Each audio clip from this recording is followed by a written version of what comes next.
വാർത്തയുടെ വിശകലന പരിച്ഛേദത്തിൽ വന്നിട്ടുള്ള മാറ്റങ്ങൾ സംബന്ധിച്ച ഒരു തലക്കെട്ടാണ് എനിക്ക് വിഷയമായി തന്നിട്ടുള്ളത്.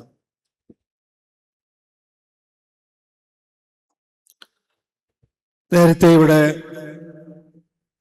ഡോക്ടർ ജോൺ ബ്രിട്ടാസ് ചൂണ്ടിക്കാണിച്ചതുപോലെ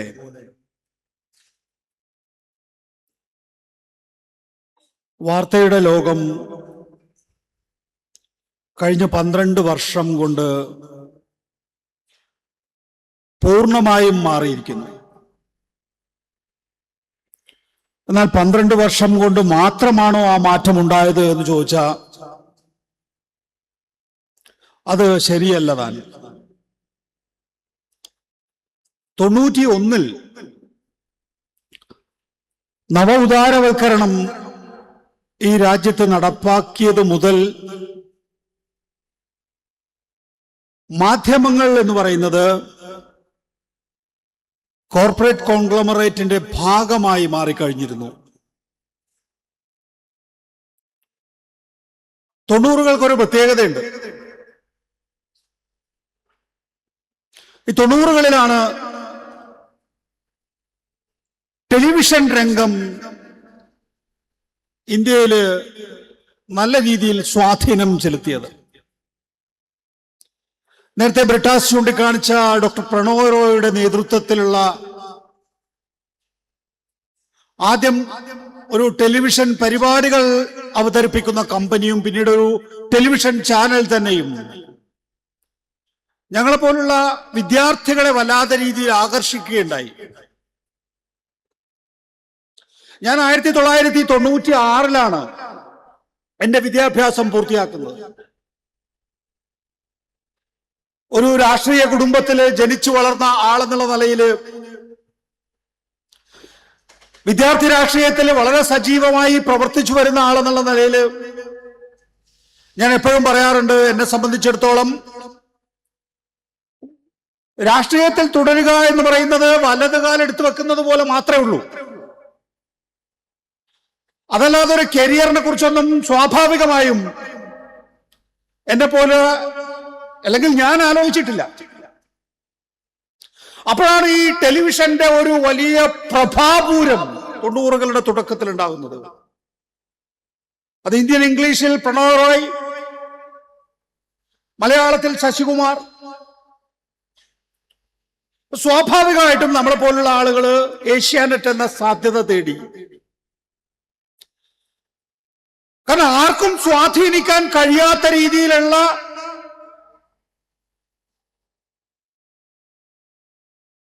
ഏതെങ്കിലും ഒരു മാനേജ്മെന്റിന്റെയോ അല്ലെങ്കിൽ എഡിറ്ററിന്റെയോ എഡിറ്റോറിയലിന്റെയോ മാത്രം പരിധിയിൽ നിൽക്കുന്ന ഒരു വാർത്താ സംവിധാനമല്ല ടെലിവിഷൻ എന്നുള്ളതാണ്. കാരണം ഒരു ടെലിവിഷൻ ലേഖകനെ സംബന്ധിച്ചിടത്തോളം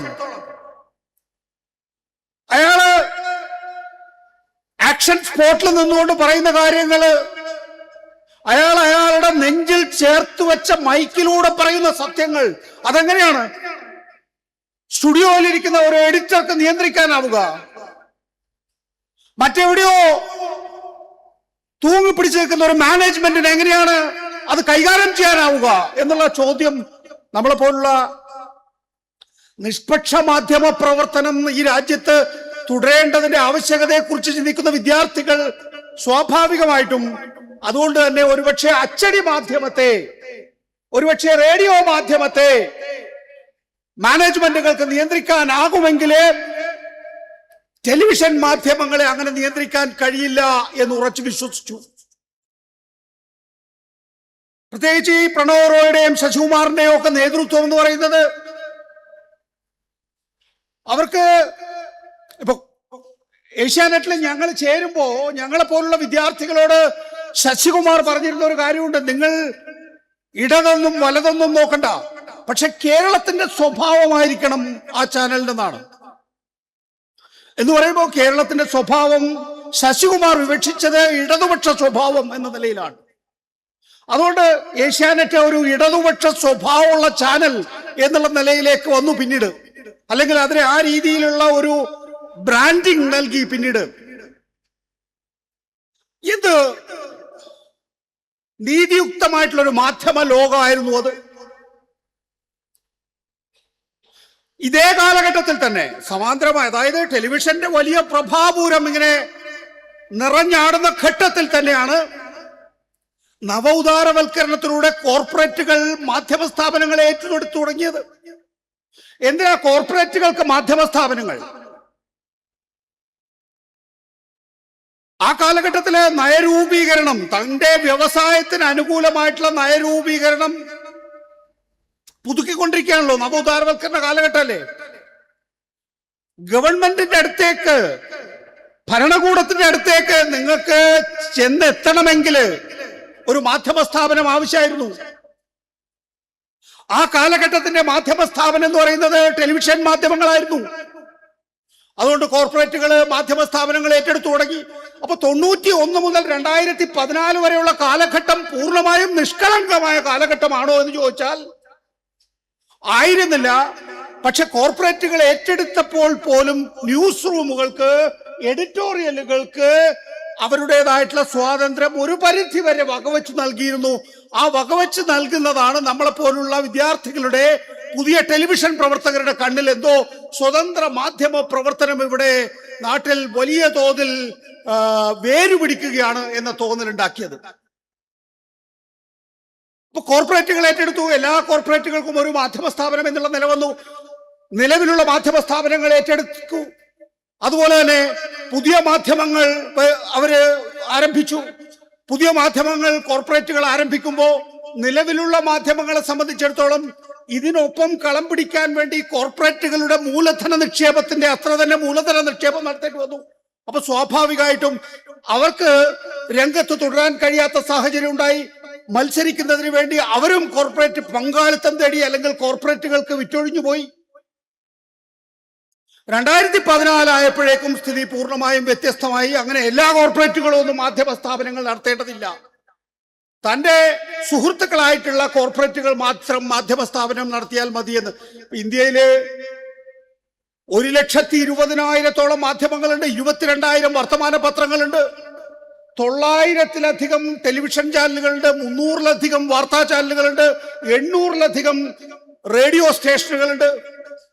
അങ്ങനെയുള്ള വൈവിധ്യമാർന്ന ഒരു മാധ്യമ ലോകത്തെ ഏകധാരയിലേക്ക് കൊണ്ടുവരാനാണ് 2014 അധികാരമേറ്റ നരേന്ദ്രമോദിക്ക് കഴിഞ്ഞത്. ഇന്നിപ്പോ 2026 12 വർഷം പിന്നിടുമ്പോ ഇന്ത്യയിലെ സ്വതന്ത്ര മാധ്യമ പ്രവർത്തനം പൂർണ്ണമായും അപ്രസക്തമായി എന്നുള്ളതാണ് നമ്മൾ കാണുന്ന കാഴ്ച. അപ്പോ അദാനി, അത് നേരത്തെ 2 ഉദാഹരണങ്ങളിലൂടെ ബ്രിട്ടാസ് ചൂണ്ടിക്കാണിച്ചു. ഒന്ന് പ്രബീർ പുർക്കായസ്ഥയുടെ ഉദാഹരണം, 2 പ്രണോയ് റോയുടെ ഉദാഹരണം.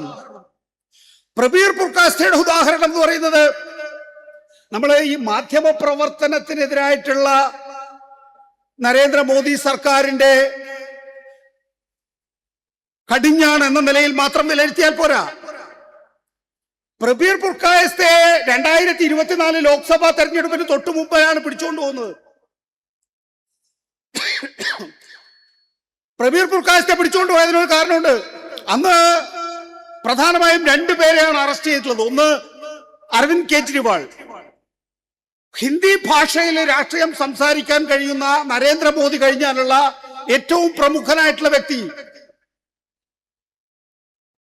അരവിന്ദ് കെജ്രിവാളിനെ പിടിച്ചോണ്ട് പോയില്ലേ? മുഖ്യമന്ത്രി ആയിരിക്കെ മാധ്യമ പ്രവർത്തകൻ എന്ത് വാല്യൂ? മുഖ്യമന്ത്രി ആയിരിക്കെ അരവിന്ദ് കെജ്രിവാളിനെ തിഹാർ ജയിലിൽ പിടിച്ചിടുകയാണ്. എന്താ ഇപ്പോ ആ കേസിന്റെ അവസ്ഥ?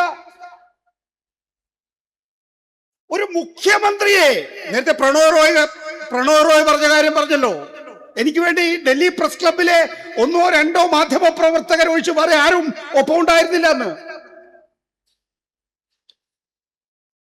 അരവിന്ദ് കെജ്രിവാളിനെ പിടിച്ചുകൊണ്ടുപോയപ്പോ അരവിന്ദ് കെജ്രിവാളിനെ പിടിച്ചുകൊണ്ടുപോകുന്ന ആ രാഷ്ട്രീയ സാഹചര്യത്തില് അയാള് ഇന്ത്യയിൽ ഉണ്ടാകാൻ പാടില്ല എന്ന് മാത്രമേ ഉദ്ദേശിച്ചിട്ടുള്ളൂ എന്നല്ലേ ഇപ്പോ അരവിന്ദ് കെജ്രിവാളിനെ പൂർണ്ണമായും കുറ്റവിമുക്തനാക്കിയ ഇന്ത്യൻ ജുഡീഷ്യറിയുടെ ഉത്തരവ് വരുന്നതിലൂടെ നമ്മൾ മനസ്സിലാക്കുന്നത്. പ്രബീർ പുർക്കായസ്ഥയെ സംബന്ധിച്ചിടത്തോളം 2024 മുഖ്യധാരാ മാധ്യമങ്ങള് ആരും നരേന്ദ്രമോദിക്കെതിരെ സംഘപരിവാറിനെതിരെ ശബ്ദിക്കാൻ തയ്യാറല്ല. അങ്ങനെ ശബ്ദിക്കാൻ തയ്യാറല്ലാത്ത സാഹചര്യത്തിൽ ഇവിടെ നവമാധ്യമങ്ങൾ എന്ന് വിളിക്കുന്ന ഡിജിറ്റൽ മാധ്യമങ്ങള് രംഗത്ത് വരികയാണ്. അപ്പൊ സാമ്പിളിന് ഒരു CPM അംഗമായിട്ടുള്ള പ്രബീർ പുർക്കായസ്ഥയെ പിടിച്ച് തിഹാർ ജയിലിലേക്ക് ഇടുകയാണ്. ഇപ്പോ ദില്ലി ഹൈക്കോടതി പറയുന്നത്, പ്രബീർ പുർക്കായസ്ഥയുടെ കേസിൽ പറയുന്നത് എന്താ?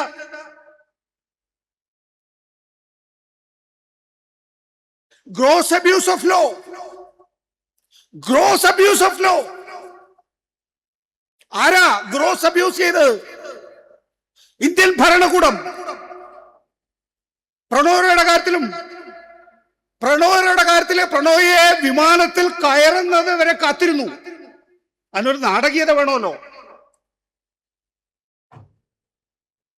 പ്രണോയും ഭാര്യയും വിമാനത്തിൽ കയറുന്നത് വരെ കാത്തുന്നു. നിങ്ങൾക്ക് ചില ഈ മാന്യന്മാരെ അപമാനിക്കാൻ ചില പ്രത്യേക മാർഗങ്ങളുണ്ടോ? പ്രണോയ് ഒരു 100% മാന്യനായ ആളാണ്. ഇപ്പോ ബ്രിട്ടാസ് വന്ന് പറഞ്ഞല്ലോ, എനിക്ക് അപമാനം തോന്നി എന്നെ മാധ്യമപ്രവർത്തകൻ എന്ന് വിശേഷിപ്പിച്ചപ്പോന്ന്. പ്രണോയ് റോയിയെ സംബന്ധിച്ചിടത്തോളം പ്രണോയ് റോയ്ക്ക് ഈ മാധ്യമപ്രവർത്തകന്റെ റോളിൽ ഇരുന്നുകൊണ്ട് തന്നെ മാന്യമായ പ്രവർത്തനം മാത്രമേ ജീവിതം മുഴുവൻ ചെയ്യാൻ സാധിച്ചിട്ടുള്ളൂ. പെരുമാറ്റത്തില്, അദ്ദേഹം നടത്തിയിട്ടുള്ള മാധ്യമ പ്രവർത്തനത്തില് നമുക്ക് എവിടെയെങ്കിലും ഒരു കരട് കാണാൻ കഴിയില്ല. അപ്പൊ നമ്മളൊക്കെ മാധ്യമ പ്രവർത്തനം, നമ്മളൊക്കെ പല ആളുകളോടും ചിലപ്പോ അറിഞ്ഞോ അറിയാതെയോ ഒക്കെ അമാന്യമായി പെരുമാറിപ്പോയിട്ടുണ്ടാവും. പക്ഷെ പ്രണോയുടെ കാര്യത്തിനകത്ത് അങ്ങനെ ഒരു അമാന്യമായി അദ്ദേഹം എവിടെയെങ്കിലും പെരുമാറി എന്ന് തോന്നിപ്പിക്കുന്ന ഒരു സെക്കൻഡ് വിഷ്വൽ പോലും നമുക്ക് ഈ 90-കൾ മുതൽ അദ്ദേഹം രംഗമൊഴിഞ്ഞ 2024 വരെയുള്ള കാലഘട്ടത്തിൽ കാണാൻ കഴിയില്ല. അപ്പോ പ്രണോയ് റോയിയെ മാനസികമായ സംഘർഷത്തിലാക്കാൻ ഒറ്റ വഴിയേ ഉള്ളൂ. അദ്ദേഹം വിമാനത്തിൽ കയറി എന്ന് ഉറപ്പുവരുത്തുമ്പോ ആ വിമാനത്തിൽ മറ്റു യാത്രക്കാരുടെ മുമ്പിൽ വെച്ച് അദ്ദേഹത്തെ വലിച്ചിഴച്ച് പുറത്തേക്ക് കൊണ്ടുവരിക. അവിടെയാണ് പ്രണോയ് റോയ് തീരുമാനിക്കുന്നത് താൻ അംബാനിക്ക് ജാമ്യം വെച്ചിരുന്ന ഷെയർ അദാനിക്ക് ഹോസ്റ്റൽ ടേക്ക് ഓവറിലൂടെ ഭരണകൂടം കൈമാറുമ്പോ മിണ്ടാതിരിക്കുന്നതാണ് നല്ലത്, ഇല്ലെങ്കിൽ എന്നെ തിഹാറിലേക്ക് വലിച്ചിഴച്ചു കൊണ്ടുപോകുമെന്ന്. ഇപ്പോ ബ്രിട്ടാസ് വിട്ടുപോയ ഒരു കാര്യം കൂടി ഞാൻ പറയാം. പ്രണോയ് റോയിയെ കുറ്റവിമുക്തനാക്കി എന്നുള്ളതല്ല, കുറ്റവിമുക്തനാക്കുമ്പോ ഏതൊക്കെ ഏജൻസിയാണോ പ്രണോയ് റോയിയെ കുറ്റക്കാരനായി 7 വർഷം കൊണ്ടുനടന്നത് അവർക്കൊക്കെ പിഴ ശിക്ഷ വിധിച്ചുകൊണ്ടാണ് പ്രണോയ് റോയിയെ മോചിതനാക്കിയിരിക്കുന്നത് എന്നുള്ളതാണ്. അപ്പൊ ഇന്ത്യൻ മാധ്യമരംഗം പൂർണ്ണമായും ഹൂളിഗനിസത്തില്, ഗൂണ്ടായിസത്തിലാണ് നരേന്ദ്രമോദി സർക്കാർ കഴിഞ്ഞ 12 വർഷക്കാലമായി കൊണ്ടുപോകുന്നത് എന്നുള്ളതിന് ഇതിനേക്കാൾ 3 ഉദാഹരണങ്ങൾ നമുക്ക് പറയാനില്ല എന്നുള്ളത് തന്നെ. നോക്കൂ, എങ്ങനെയാണ് വിശകലനങ്ങൾ, രാഷ്ട്രീയ ചർച്ചകൾ നിയന്ത്രിക്കപ്പെടുന്നത് എന്നുള്ളതല്ലേ. സ്വാഭാവികമായിട്ടും രാഷ്ട്രീയ ചർച്ചകളൊക്കെ തന്നെയും സ്വാധീനം ഭരിക്കുന്ന പാർട്ടിയുടെ അനുഗ്രഹാശിസുകൾ തങ്ങളുടെ കോർപ്പറേറ്റ് വ്യവസായ സംരംഭങ്ങൾക്ക് കിട്ടുന്ന വിധത്തിൽ, അതിന്റെ വരുതിയിൽ മാത്രം നിൽക്കുന്ന വിധത്തിൽ എത്തിക്കാൻ സ്വാഭാവികമായും ശ്രമിക്കൂ എന്നുള്ളത് ഒരു പുതിയ വെളിപ്പെടുത്തലല്ല. നമ്മൾ ഇനിയിപ്പോ അക്കാര്യങ്ങളെ കുറിച്ചൊന്നും വിശദമായി പറയേണ്ട കാര്യമില്ല. കഴിഞ്ഞ 24 മണിക്കൂറിൽ എന്താ സംഭവിച്ചിട്ടുള്ളത്? നമ്മളൊന്ന് ഈ 12 വർഷക്കാലമൊക്കെ പറഞ്ഞു കഴിഞ്ഞു കഴിഞ്ഞാൽ നമുക്ക് എപ്പോഴും അതേക്കുറിച്ചൊക്കെ ചിലപ്പോൾ ചില കാര്യങ്ങളെ കുറിച്ച് ഓർമ്മയില്ലാതുണ്ടാവും, ചില കാര്യങ്ങളെ കുറിച്ച് സംശയങ്ങൾ ഉണ്ടാവും. 24 മണിക്കൂറിനുള്ളിൽ, കഴിഞ്ഞ 24 മണിക്കൂറിനുള്ളിൽ എന്തൊക്കെയാ സംഭവിച്ചത് നമ്മളൊന്ന് ആലോചിച്ച് നോക്കൂ. ഈ രാജ്യം എങ്ങോട്ടേക്കാണ് പോകുന്നത് എന്നെ സംബന്ധിച്ച് നല്ല വ്യക്തത കിട്ടും. മധ്യപ്രദേശിലെ ഒരു രാജ്യസഭാ സീറ്റിലേപ്പോ ഒരു കോൺഗ്രസിന്റെ കാൻഡിഡേറ്റ് നാമനിർദ്ദേശ പത്രിക കൊടുക്കുകയല്ലേ. സാധാരണ ഞാനൊരു ഇലക്ഷൻ കേസ് ഫൈറ്റ് ചെയ്തിട്ടുള്ള ആളാണ്. ഞാനൊരു നിയമസഭാ മണ്ഡലത്തിൽ മത്സരിക്കുകയും ആ വിധി ശരിയല്ല എന്ന് തോന്നുകയും ഹൈക്കോടതിയെ സമീപിക്കുകയും ഹൈക്കോടതി എനിക്ക് അനുകൂലമായി വിധിക്കുകയും, അങ്ങനെ ഈ കേരളത്തിലെ ആകെ 4-5 പേരെ ഉണ്ടാവുള്ളൂ, ചിലപ്പോൾ പോട്ടെ 5-6 പേര്. അങ്ങനെ 5-6 പേർക്കെതിരെ അനുകൂലമായി വിധിച്ചവരിൽ ഒരാൾ ഞാനാണ് അഴീക്കോട് നിയമസഭാ മണ്ഡലത്തിൽ. കേരള ഹൈക്കോടതി എനിക്ക് അനുകൂലമായി വിധി പറയുന്നു. ഞാൻ സ്വാഭാവികമായിട്ടും എന്റെ എതിർ സ്ഥാനാർത്ഥി സുപ്രീം കോടതിയിലേക്ക് പോവുമല്ലോ. സുപ്രീം കോടതി അത് വെച്ചോണ്ടിരുന്നു. നോക്കൂ, ഇപ്പൊ ഒരു കോടതിയുടെ ഒക്കെ വിധിന്യായത്തിന്റെ അടിസ്ഥാനത്തിൽ പോയി നിയമസഭയിൽ പോയിരിക്കാൻ ആഗ്രഹിക്കുന്ന ആളെയല്ല ഞാൻ അങ്ങനെ ഒരു സ്റ്റേറ്റ്മെന്റും മനസ്സിൽ കണ്ടുവച്ചിരുന്നു. എനിക്ക് അനുകൂലമായി സുപ്രീം കോടതി വിധിക്കുമ്പോൾ ഞാൻ എന്തായാലും അങ്ങോട്ടേക്കില്ല എന്ന് പറയാൻ. പക്ഷെ അങ്ങനെ ഒരു സ്റ്റേറ്റ്മെന്റ് നടത്താനുള്ള ഒരു ഒരു ഒരു ഒരു സാഹചര്യം എനിക്ക് ഉരുത്തിരിഞ്ഞു വരണ്ടേ? ഇപ്പോ ഈ കഴിഞ്ഞ 2 മാസം മുമ്പാണ് അതിന്റെ മേൽ അന്തിമ തീർപ്പായത്. കാരണം ഈ കേസ് കഴിഞ്ഞു. കാരണം 2016-2021 കാലഘട്ടത്തിലാണ്, 21 നിയമസഭയുടെ കാലാവധി കഴിഞ്ഞു. ആ കേസിന്റെ എന്താണോ ആ കേസിൽ സംഭവിക്കേണ്ടത്, ആ സംഭവിക്കേണ്ട കാര്യം അപ്രസക്തമായി എന്നുള്ളത് കൊണ്ട് ആ കേസ് ആർക്കും തീർപ്പില്ലാതെ വിട്ടുകളഞ്ഞിരിക്കുന്നു. ഞാൻ പറഞ്ഞു വരുന്നത്, ഇപ്പോ മധ്യപ്രദേശിലെ ഒരു കോൺഗ്രസ് സ്ഥാനാർത്ഥി നാമനിർദ്ദേശ പത്രിക കൊടുക്കുന്നു. റിട്ടേണിംഗ് ഓഫീസർ അവർ നാമനിർദ്ദേശ പത്രികയില് അവർക്കെതിരായിട്ടുള്ള ഒരു കേസിന്റെ ചില ഭാഗങ്ങൾ ചേർത്തിട്ടില്ല എന്ന് പറഞ്ഞുകൊണ്ട് നാമനിർദ്ദേശ പത്രിക തള്ളുന്നു. ഉടനെ സുപ്രീം കോടതിയിൽ പറയുന്നു. സുപ്രീം കോടതി പറയുന്നു മറ്റന്നാൾ എടുക്കാന്ന് പറയുന്നു. നാളെ ആവുമ്പോഴേക്കും ഇലക്ഷൻ കമ്മീഷൻ എന്ത് ചെയ്യുന്നു? ഈ നാമനിർദ്ദേശ പത്രിക തള്ളിയത് ശരിവെച്ചുകൊണ്ട് ഉടനെ വിജയിയെ പ്രഖ്യാപിക്കുന്നു. അപ്പൊ നാളെ സുപ്രീം കോടതി കേസെടുക്കുമ്പോൾ എന്താ സുപ്രീം കോടതി പറയുന്നു? ആ ഇലക്ഷൻ പ്രോസസ് കഴിഞ്ഞു, ഇനി നിങ്ങൾക്ക് ഇലക്ഷൻ പ്രോസസ് കഴിഞ്ഞ സ്ഥിതിക്ക് നിങ്ങൾക്ക് ഇനി ഹൈക്കോടതിയെ സമീപിച്ചൊരു ഇലക്ഷൻ പെറ്റീഷനായി നൽകാനേ സാധിക്കുകയുള്ളൂ എന്നാണ്. ഇങ്ങനെയാണെങ്കിൽ നാളെ നമ്മൾ ആരെങ്കിലും നാളെ തെരഞ്ഞെടുപ്പിൽ മത്സരിക്കാൻ പോകുന്നുണ്ടെങ്കിൽ സുപ്രീം കോടതി വിധിയാണ്, ലോ ഓഫ് ദ ലാൻഡ് ആണ്. നാളെ റിട്ടേണിംഗ് ഓഫീസർക്ക് തള്ളാം, നിങ്ങൾ ഒരു കേസിന്റെ വിശദാംശങ്ങൾ ചേർത്തില്ല എന്ന് പറഞ്ഞുകൊണ്ട്, അല്ലെങ്കിൽ നിങ്ങൾ വേറെ എന്തെങ്കിലുമൊക്കെ വിശദാംശങ്ങൾ ചേർത്തില്ല എന്ന് പറഞ്ഞുകൊണ്ട്. എന്നാൽ ഇതേ സമയത്ത് തന്നെ രാജ്യസഭാ ഉപതെരഞ്ഞെടുപ്പ് നടക്കുമ്പോൾ ഒരു BJP സ്ഥാനാർത്ഥി ചില ഭാഗങ്ങൾ പൂരിപ്പിക്കാൻ പ്രത്യേകമായ അവസരം കൂടി കൊടുക്കുന്നു എന്നുകൂടി നമ്മൾ കാണണം. അപ്പൊ അനീതിയുടെ എന്ന് പറയുമ്പോൾ അനീതി അങ്ങേ അറ്റമാണ്. 24 പർഗാനാസില് മറ്റൊരു വിഷയമാണ്. ഈ 24 മണിക്കൂറിൽ നടന്നിട്ടുള്ള വേറൊരു വിഷയമാണ്. 24 പർഗാനസിൽ ഒരു കെട്ടിടം നിന്ന് കത്തുകയാണ്. ഒരു കെട്ടിടം നിന്ന് കത്തുകയാണ്. ആ കെട്ടിടത്തിൽ എന്താ? 4000 EVM-കള് 4000 EVM-കൾ നിന്ന് കത്തുകയാണ്. അതിന് തൊട്ടു മുമ്പ് വയറ് റിപ്പോർട്ട് ചെയ്ത വേറൊരു കാര്യം, അവിടെ CPM-ന്റെ സ്ഥാനാർത്ഥിക്ക് ഒരു ബൂത്തില് 88% മുസ്ലിങ്ങളുള്ള ഒരു ബൂത്ത് എന്ന് പറയുമ്പോൾ അവിടെ പഞ്ചായത്ത് മെമ്പർ അല്ലേ, അവിടുത്തെ പഞ്ചായത്ത് മെമ്പർ CPM ആണ്. അപ്പോ 88% ന്യൂനപക്ഷ വിഭാഗമുള്ള പഞ്ചായത്ത് മെമ്പർ CPM-നുള്ള ഒരു ബൂത്തില് CPM-ന് ആകെ വോട്ട് 1. ആ പഞ്ചായത്ത് മെമ്പർ പറയുന്നു, ഞാനും എന്റെ 8 അംഗ കുടുംബവും CPM-നാണ് വോട്ട് ചെയ്തത്, ഞങ്ങളുടെ വോട്ട് എവിടെ പോയി? 24 മണിക്കൂറിനുള്ളിൽ സംഭവിച്ചിട്ടുള്ള 3 കാര്യങ്ങളാണ് ഈ പറയുന്നത്. ഇനി എന്താ സംഭവിക്കാൻ പോകുന്നത്? എന്താ 2026, 27, 28 കാലങ്ങളിൽ സംഭവിക്കാൻ പോകുന്ന കാര്യം? ഇപ്പം TMC-യെ പിളർത്തി. TMC പൊടുന്നനെ പിളരുകയാണ്. 20 MP-മാർ അല്ലെങ്കിൽ 19 ലോക്സഭാ MP-മാർ ആരുടെ കൂടെ?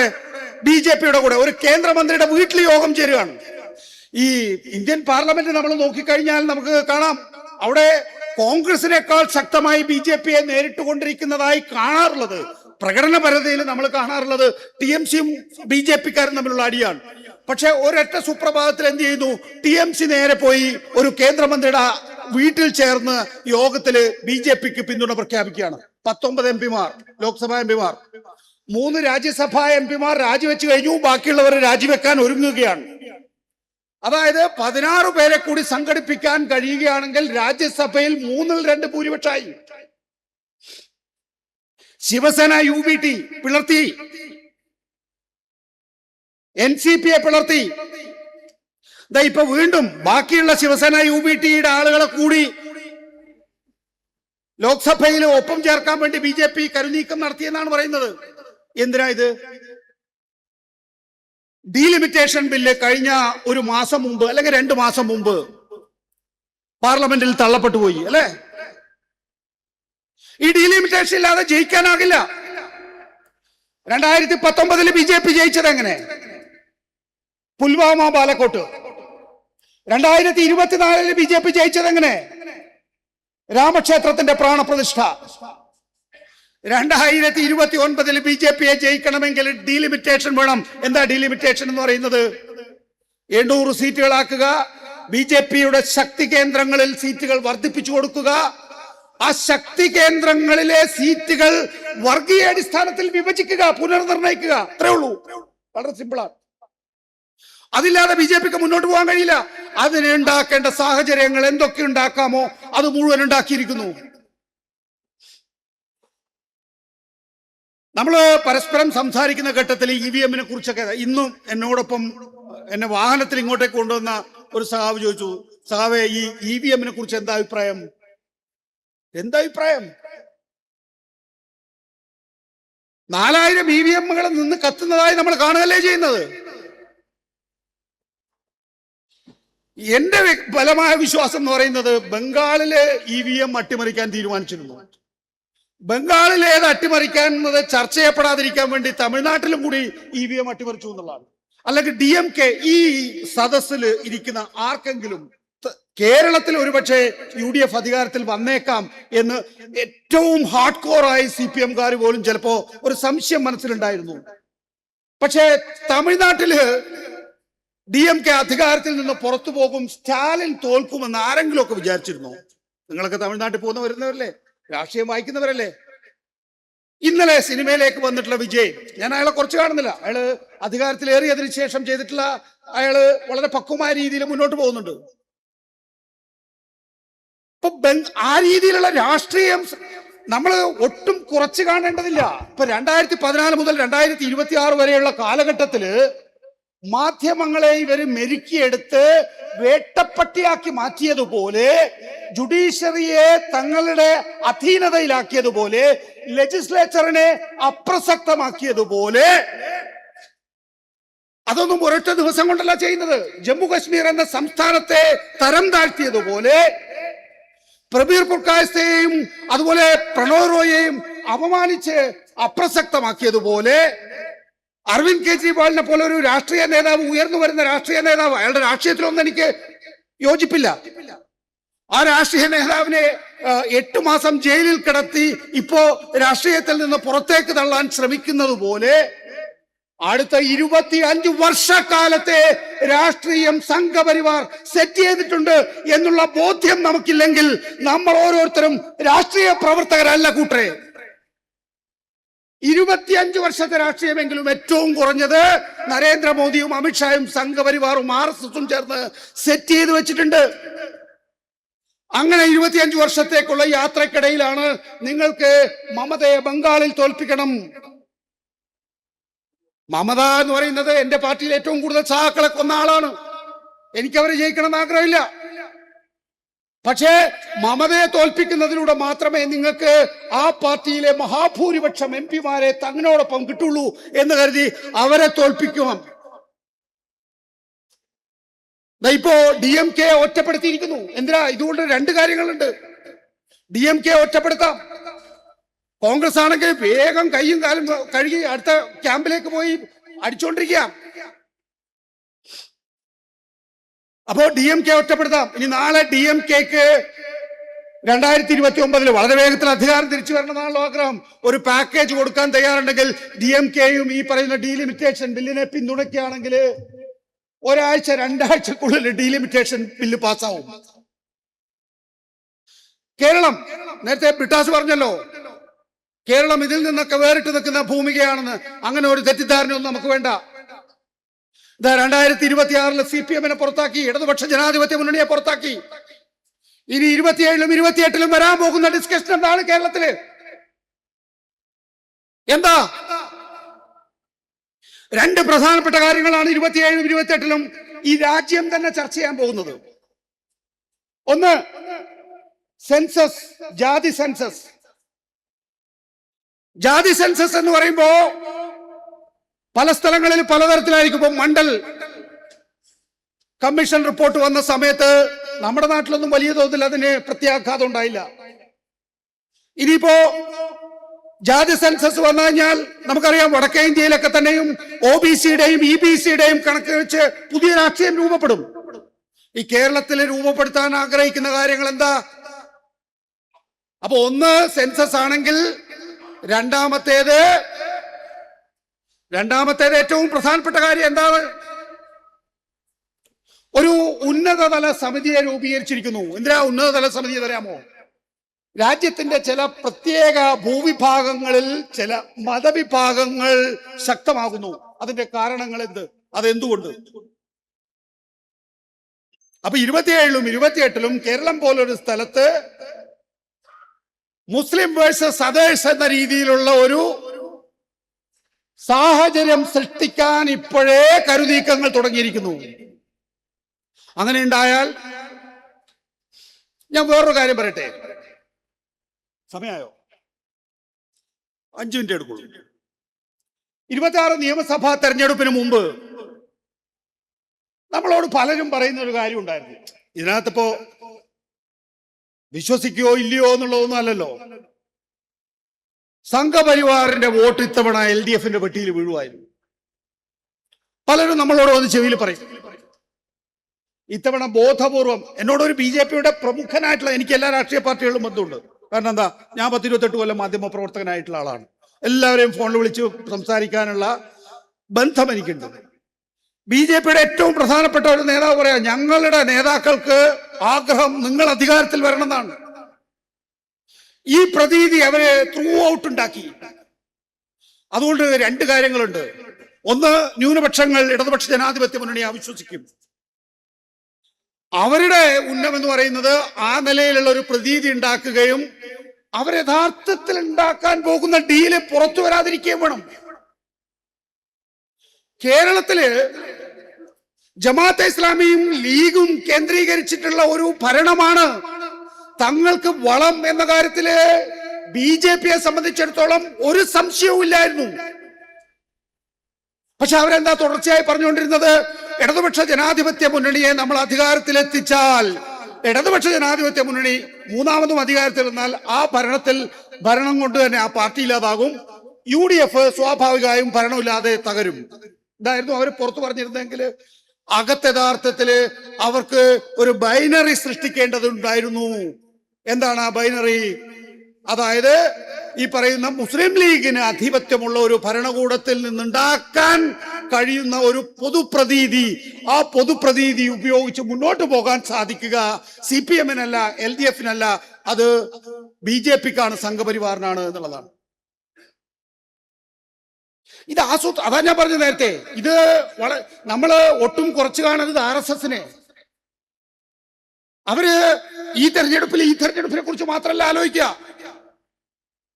ഇപ്പൊ വിജയെ ജയിപ്പിച്ചിട്ട് എന്തിനാണ് RSS-ന്? നമുക്ക് സ്വാഭാവികമായിട്ടും ചോദിക്കാം, ജോസഫ് വിജയ് അല്ലേ? വിജയെ ജയിപ്പിച്ചിട്ട് എന്തിനാണ് RSS-ന് എന്നൊരു ചോദ്യം സ്വാഭാവികമായിട്ട് വരാം. വിജയെ ജയിപ്പിച്ചാൽ, അവിടെ വിജയെ ജയിപ്പിക്കുന്നതിലൂടെ ദ്രാവിഡ രാഷ്ട്രീയത്തിന് അറുതി വരുത്തിയോ? അപ്പൊ പുതിയൊരു രാഷ്ട്രീയത്തിന് ഇപ്പൊ വേറൊരാളെ പറഞ്ഞു വിട്ടിരിക്കുകയാണ്.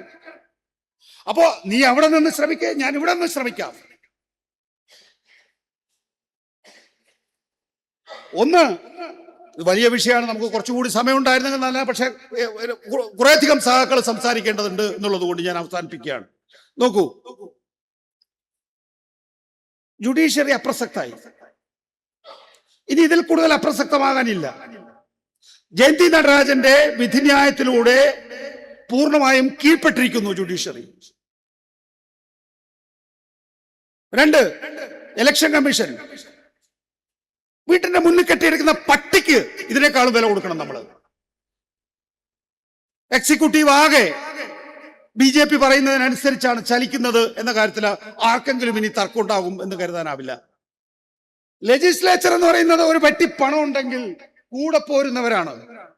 ഇതിനേക്കാൾ അന്തസ് അങ്ങനെ പണം കൊടുത്ത് നമ്മൾ മറ്റു കാര്യങ്ങൾ ചെയ്യുന്ന മറ്റുള്ളവർക്കുണ്ട്. മാധ്യമങ്ങൾ ഒരു വിലയുമില്ലാത്ത സംവിധാനമായി മാറിയിരിക്കുന്നത് ബിട്ടാസ് ചൂണ്ടിക്കാണിച്ച തന്നെ ഉദാഹരണം. 12 വർഷമായിട്ടൊരു പ്രധാനമന്ത്രി വാർത്താ സമ്മേളനം നടത്തിയിട്ടില്ല. ചോദ്യങ്ങൾ നേരിട്ടിട്ടില്ലെന്ന്. നേരിട്ടാൽ അനുഭവിക്കുന്ന ചോദ്യങ്ങൾ എന്തൊക്കെയായിരിക്കും?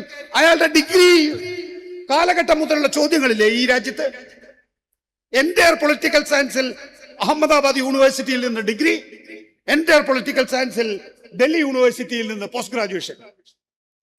അത് ചോദിച്ചാൽ ചോദിച്ചവരെ കണ്ടംപ്റ്റ് ഓഫ് കോർട്ടിന് ശിക്ഷിക്കുന്ന കോടതിയും. കേരളമാണ് അവിടുത്തെ ഉന്നം. അതിനാവശ്യമായിട്ടുള്ള സാഹചര്യം ഉണ്ടാക്കി വെച്ചിട്ടുണ്ട്. 2026 നിയമസഭാ തെരഞ്ഞെടുപ്പില് ജാഗ്രതയോടുകൂടി നിന്നിട്ടില്ല എങ്കിൽ കാലിന്റെ അടിയിലെ മണ്ണൊലിച്ചു പോകാൻ ഇനി വെറും 3 വർഷം മാത്രമേ വേണ്ടൂ. 3 വർഷം. 2031 ആരും കണക്കാക്കണ്ട. 2029 എന്ന 3 വർഷം മാത്രം കണക്കാക്കിയാൽ മതി. കാരണം എന്താ, ഈ 29 ഇങ്ങനെയാണ് കാര്യങ്ങൾ പോകുന്നതെങ്കിൽ റിസൾട്ട് ഞാൻ ഇപ്പൊ പറഞ്ഞുതരാം. LDF 31 മുതൽ 33% വരെ വോട്ട്, BJPക്ക് 28% മുതൽ 31% വോട്ട്. ഇതെങ്ങനെ വന്നു എന്ന് നമ്മൾ ചോദിക്കും. കാരണം എന്താ, നമ്മൾ ചൂടുവെള്ളത്തിൽ വീണ തവളയാണ്. നമ്മള് അങ്ങനെ ഒരു തവളയുടെ കാര്യം അറിയാലോ. ഒരു ചൂടുവെള്ളത്തിലേക്ക് തവളയെ പെട്ടെന്ന്, തിളക്കുന്ന വെള്ളത്തിലേക്ക് തവളയെ പെട്ടെന്ന് തവള പെട്ടെന്ന് ചാടും. നമ്മള് ഒരു തണുത്ത വെള്ളത്തിലുള്ള തവളയാണ്. ആ തവളയുടെ അടിയിൽ ഇങ്ങനെ കത്തിക്കൊണ്ടിരിക്കുന്നുണ്ട് തീ. ആ തവളയാ നമ്മൾ അറിയുന്നില്ല നമ്മൾ വെന്ത് ചാകാൻ പോവുകയാണ് എന്നുള്ളത്. അതിന്റെ പ്രധാനപ്പെട്ട ഈ വരാനിരിക്കുന്ന 2027-28 കാലഘട്ടത്തെ ചർച്ച പ്രധാനമായും നടക്കാൻ പോകുന്നത് ഒന്ന് ടെലിവിഷൻ ചാനലുകളിലായിരിക്കും. ടെലിവിഷൻ ചാനലുകളുടെ ആങ്കർമാരെയൊക്കെ ഒന്ന് മുഖം ഓർമ്മിച്ചു നോക്കിയേ. ടെലിവിഷൻ ചാനലുകളുടെ പേര് ഒന്ന് ഓർത്തു നോക്കിയേ. ടെലിവിഷൻ ചാനലുകളുടെ മാനേജ്മെന്റുകളെ ഒന്ന് ഓർത്തു നോക്കിയേ. അപ്പോ ടെലിവിഷൻ ചാനലുകളിൽ നടക്കാൻ പോകുന്നത് ഈ വർഗീയ പ്രചരണമായിരിക്കും. കാരണം അതിന് സാഹചര്യം സൃഷ്ടിച്ചു വെച്ചിട്ടുണ്ട്. ഏതെങ്കിലും ഒരുത്തൻ മതേതരത്വ നിലപാടെടുക്കുന്നുണ്ടെങ്കിൽ, അവൻ ഹിന്ദു നാമധാരിയാണെങ്കിൽ അവൻ സംഘാവായി മാറി. അപ്പോ എല്ലാവരും ഒരേപോലെയാണ് എന്നുള്ള പ്രതീതി സൃഷ്ടിച്ചു വെച്ചിരിക്കുന്നു. അവൻ മുസ്ലിം ആണെങ്കിൽ അവൻ ഇസ്ലാമിക തീവ്രവാദിയാണ്. CPM നിന്നുകൊണ്ട് ഇസ്ലാമിക തീവ്രവാദിയാണ്. അപ്പോ മുസ്ലിം ആയിക്കോട്ടെ, ഹിന്ദു ആയിക്കോട്ടെ, ക്രിസ്ത്യൻ ആയിക്കൊള്ളട്ടെ, അവന് ഒരു ചാപ്പ കുത്തിവെച്ചിരിക്കുന്നു. അപ്പൊ ഈ നിലയിൽ എല്ലാവരും ഒരുപോലെയാണ് എന്നുള്ള പ്രതീതി സൃഷ്ടിക്കുന്നതിലൂടെ നമുക്കൊരു പ്രശ്നമുണ്ട് കേട്ടോ. മലയാളിക്ക് പ്രത്യേകിച്ചൊരു പ്രശ്നമുണ്ട്. നമുക്ക് ഈ പെർസെപ്ഷൻ ക്രിയേഷന്റെ കൂടെ പോകാനാണ് താല്പര്യം. നമുക്ക് ഒറ്റയ്ക്കൊന്നും ചിന്തിക്കാൻ കഴിയുന്നില്ല.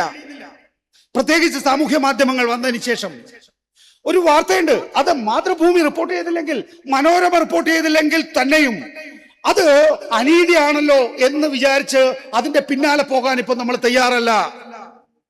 നമുക്ക് ഒരു അനീതി കണ്ടാൽ അത് അനീതിയാണെന്ന് തോന്നണമെങ്കിൽ ഏതെങ്കിലും ഒരു മാധ്യമം റിപ്പോർട്ട് ചെയ്യണം, മാധ്യമങ്ങൾ റിപ്പോർട്ട് ചെയ്യണം. ആ മാധ്യമങ്ങൾ റിപ്പോർട്ട് ചെയ്യുന്നതിനനുസരിച്ചുള്ള പ്രകമ്പനത്തിനനുസരിച്ച് മാത്രമേ നമ്മൾ മുന്നോട്ട് നീങ്ങാൻ തയ്യാറാവുന്നുള്ളൂ. അല്ലാത്ത ഒരു അനീതി, അതാ ഞാൻ നേരത്തെ പറഞ്ഞേ, ഇന്നലെയാണ് 4000 EVM-കൾ നിന്ന് കത്തുന്നത് കണ്ടത് നമ്മള്. നമുക്ക് ആർക്കെങ്കിലും ചോര തിളച്ചോ? ഒരു കെട്ടിടം നിന്ന് കത്തുകയാണ്. എത്ര കെട്ടിടങ്ങളുണ്ട് രാജ്യത്ത്? EVM സൂക്ഷിച്ച കെട്ടിടങ്ങൾ മാത്രം. അതും 2026 ഒരു മാസം മുമ്പ് തെരഞ്ഞെടുപ്പ് നടന്ന EVM-കളാണ് നിന്ന് കത്തുന്നത്. ഇന്നലെയാണ് ജയന്തി നടരാജനല്ല തോന്നുന്നില്ല, പേര് മാറി, പേര് മീനാക്ഷി നടരാജൻ. മീനാക്ഷി നടരാജന്റെ നാമനിർദ്ദേശ പത്രിക തള്ളാൻ ROയ്ക്ക് അധികാരം കൊടുക്കുന്നത് സുപ്രീം കോടതി. അപ്പൊ നമ്മളെ സംബന്ധിച്ചിടത്തോളം ഈ പെർസെപ്ഷന് പിന്നാലെ പോവുക എന്നുള്ളതാണ്. കഴിഞ്ഞ 5 വർഷക്കാലത്ത് നമ്മളെപ്പോഴും അഭിമാനത്തോട്, ഇടതുപക്ഷ ജനാധിപത്യ മുന്നണിയുടെ പ്രവർത്തകർ അഭിമാനത്തോടു കൂടി പറയുന്ന ഒരു കാര്യമുണ്ട്. എന്താണെന്നറിയോ? കഴിഞ്ഞ നിയമസഭാ കാലയളവിൽ ഒരൊറ്റ അഴിമതി ആരോപണം പോലും കേരള നിയമസഭയിൽ ഉന്നയിക്കപ്പെട്ടിട്ടില്ല എന്നാണ്. ശരിയാ, ഒറ്റ അഴിമതി ആരോപണം പോലും കേരള നിയമസഭയിൽ ഉന്നയിക്കപ്പെട്ടിട്ടില്ല. അങ്ങനെ ഒരു നിയമസഭയെ കേരളം കണ്ടിട്ടുമില്ല. പക്ഷെ നമ്മൾ എങ്ങനെയാ വോട്ട് ചെയ്തത്? നമ്മൾ വോട്ട് ചെയ്തത് അരിക്കൊമ്പന്റെ കാര്യത്തിൽ. എന്താണെന്നറിയോ? നമ്മുടെ മനസ്സിലേക്ക്, അല്ലെങ്കിൽ ഒരു ഭൂവിഭാഗത്തിലെ ജനങ്ങളുടെ മനസ്സിലേക്ക് മാധ്യമങ്ങൾ അടിച്ചേൽപ്പിച്ച കാര്യം, അരിക്കൊമ്പനെ പിണറായി വിജയൻ നാട് കടത്തിയിരിക്കുന്നു. അങ്ങനെ അരിക്കൊമ്പന് ചക്കക്കൊമ്പനുമായി സംഘാതം നഷ്ടപ്പെടുത്തിയിരിക്കുന്നു പിണറായി വിജയൻ. അതാണ് കേരളത്തിൽ ചർച്ച ചെയ്തിട്ടുള്ള ഏറ്റവും പ്രധാനപ്പെട്ട ഒരു കാര്യം. റോബിൻ ബസിന്റെ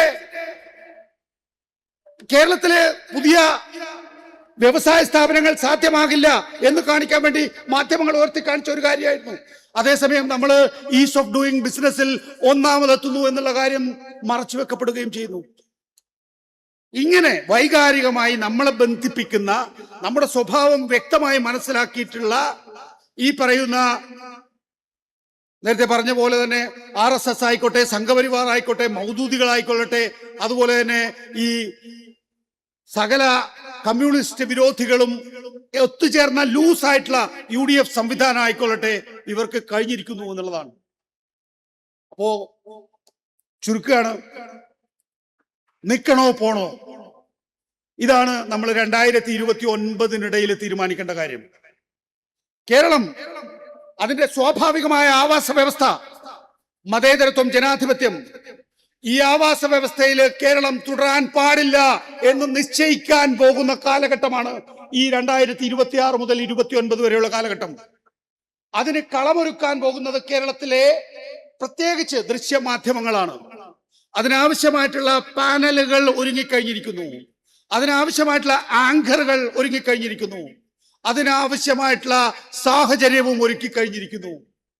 ഇനി നമ്മളാണ് തീരുമാനിക്കേണ്ടത്, നമ്മൾ എന്താണ് നാളേക്ക് വേണ്ടി കരുതി വെക്കാൻ പോകുന്നത് എന്നുള്ളത്. ഇന്നലത്തെ അല്ല, നാളത്തേത് എന്ന് നമുക്ക് ഉറപ്പായിട്ടും അറിയാം. പക്ഷേ അതിൽ ചെറിയ ഭാഗമെങ്കിലും കാത്തു സൂക്ഷിക്കാൻ നമുക്ക് കഴിയണമെങ്കിൽ ഓരോരുത്തരും മാധ്യമപ്രവർത്തകരാകണം. നോക്കൂ, എല്ലാം അസ്തമിച്ചു പോകുമ്പം വഴി അവിടെ മുടങ്ങുകയാണല്ലോ ചെയ്യുക. ഞാൻ അങ്ങനെ കരുതുന്ന ആളല്ല. എല്ലാം അസ്തമിക്കുമ്പോഴും പടച്ചോൻ ഒരു വഴി തുറന്നു വെച്ചു തരും. ആ ഒരു വഴിയാണ് സോഷ്യൽ മീഡിയ അല്ലെങ്കിൽ സാമൂഹ്യ മാധ്യമം എന്ന് പറയുന്നത്. ആ ഒരു വഴി, സോഷ്യൽ മീഡിയ എന്ന് പറയുന്ന ഒരു വഴി, നേരത്തെ ബ്രിട്ടാസ് പറഞ്ഞു, അതൊന്നും നമ്മളല്ല നിയന്ത്രിക്കുന്നത്, അൽഗോരിതം നിയന്ത്രിക്കുന്നത് കോർപ്പറേറ്റുകളാണ്. ഒക്കെ ശരിയാണ്, ഒരു സംശയമില്ല. കോർപ്പറേറ്റുകൾ അവരുടെ ആവശ്യത്തിന് വേണ്ടി ഉണ്ടാക്കിയിട്ടുള്ള, അല്ലാതെ മെറ്റ എന്ന് പറയുന്ന സാമ്രാജ്യത്വ ശക്തി നിങ്ങൾക്ക് നിങ്ങളുടെ രാഷ്ട്രീയം പറയാൻ അവസരം നൽകുമോ? പക്ഷേ അൽഗോരിതത്തെ മുറിച്ചു കിടക്കാനുള്ള വഴികൾ യഥാർത്ഥത്തിൽ കണ്ടെത്തപ്പെട്ടിട്ടുണ്ട്. അങ്ങനെയാണ് 2024 ലോക്സഭാ തെരഞ്ഞെടുപ്പില് മുഖ്യധാരാ മാധ്യമങ്ങളെല്ലാം കൈപ്പിടിയിൽ ഒതുക്കുമ്പോഴും ഒരു സാമൂഹ്യ മാധ്യമ ഹാൻഡിലുകളെയും ഡിജിറ്റൽ മാധ്യമങ്ങളെയും നിയന്ത്രിക്കാൻ കഴിയാതായത്. അങ്ങനെയാണ് പ്രബീർ പുർക്കായത്തെ പിടിച്ച് ജയിലിലിട്ടത്. അങ്ങനെയാണ് ധ്രുവറാട്ടിയെ പോലുള്ളവര് ഈ ടൈംസ് നൗ പോലുള്ള മുഖ്യധാരാ മാധ്യമങ്ങളുടെ വ്യൂവർഷിപ്പിന്റെ ഒക്കെ 10 മടങ്ങ് വ്യൂവർഷിപ്പോട് ഇന്ത്യൻ രാഷ്ട്രീയത്തില് അവരുടെ ശബ്ദം ഉയർത്തിപ്പിടിച്ചത്. അതുകൊണ്ട് ഈ കേരളത്തിനൊരു പ്രത്യേകതയുണ്ട്, പ്രിയപ്പെട്ട സുഹൃത്തുക്കളെ, സഹാക്കളെ. നമുക്ക് എല്ലാത്തിലും അഭിപ്രായമുണ്ട്. നമ്മൾ മതേതര മനസ്സുള്ളവരാണ് മഹാഭൂരിപക്ഷം പേരും. നമ്മളെ സംബന്ധിച്ചിടത്തോളം എഴുത്തും വായനയും അറിയാം. നമ്മൾ എന്താ ചെയ്യേണ്ടത്? നമ്മൾ ഈ സാമൂഹ്യ മാധ്യമത്തിൽ ഓരോരുത്തരും, ഇത് ഏതെങ്കിലും ഒരു സോഷ്യൽ മീഡിയ ആക്ടിവിസ്റ്റിന്റെ പണിയാണ്, അല്ലെങ്കിൽ ഇത് നന്നായി എഴുതാൻ അറിയുന്ന ആളുടെ പണിയാണ്, അല്ലെങ്കിൽ നന്നായി ക്യാമറയിൽ സംസാരിക്കാൻ കഴിയുന്ന ആളുടെ പണിയാണ് എന്ന് തെറ്റിദ്ധരിക്കാതിരിക്കുക. നമുക്ക് എല്ലാവർക്കും സാമൂഹ്യ മാധ്യമങ്ങളിൽ പ്രതികരിക്കാനുള്ള ശേഷി ഉണ്ടാകണം, ഏതെങ്കിലുമൊക്കെ തരത്തിൽ. അങ്ങനെ നമുക്ക് സംസാരിക്കാൻ കഴിയുകയാണെങ്കിൽ സ്വാഭാവികമായിട്ടും കേരളം എന്ന് പറയുന്നത് ഒരു ഫോഴ്സ് ആയിരിക്കും എന്നുള്ളതാണ്. നമ്മൾ ഒരു 5 ലക്ഷത്തി ചില്ലുവാനം പേരുണ്ടല്ലോ പാർട്ടി അംഗങ്ങൾ എന്ന് പറഞ്ഞത്. വർഗ ബഹുജന സംഘടനകളിൽ ഏറ്റവും ഹാർഡ് കോറായി നിൽക്കുന്ന ആളുകളെ മാത്രം എടുത്താൽ തന്നെ നമ്മൾ ഏതാനും ദശലക്ഷങ്ങളുണ്ട്. 1 ദശലക്ഷം ആളുകളെ നമുക്ക് ഒരുമിപ്പിച്ച് നിർത്താൻ കഴിയുകയാണെങ്കിൽ, ഒരു വിഷയത്തിൽ പ്രതികരിക്കുന്ന വിധത്തിൽ അവരെ സജ്ജരാക്കാൻ കഴിയുകയാണെങ്കിൽ, ഒരു സംശയവും വേണ്ട, നമ്മൾ ഇവിടെ നിന്ന് പ്രകടിപ്പിക്കുന്ന ഓരോ അഭിപ്രായവും അവിടെ മെറ്റ് അറിയും, അവിടെ വാഷിംഗ്ടൺ DC അറിയും. നമ്മൾ ഈ കേരളത്തിലെ ചലനം ഉണ്ടാക്കുന്നതിനെ കുറിച്ചല്ല പറയുന്നത്, അതിന്റെ അപ്പുറത്തേക്ക് അത് പോകും. അതിനുള്ള സാഹചര്യം ഉണ്ടാക്കാനുള്ള ശേഷി, മനസ്സ് നമ്മൾ കൈവരിച്ചില്ല എങ്കിൽ ഈ നാട് നമ്മുടെ കൈവിട്ടു പോകും എന്ന് മാത്രമാണ് എനിക്ക് പറയാനുള്ളത്. എല്ലാവരെയും അഭിവാദ്യം ചെയ്യുന്നു.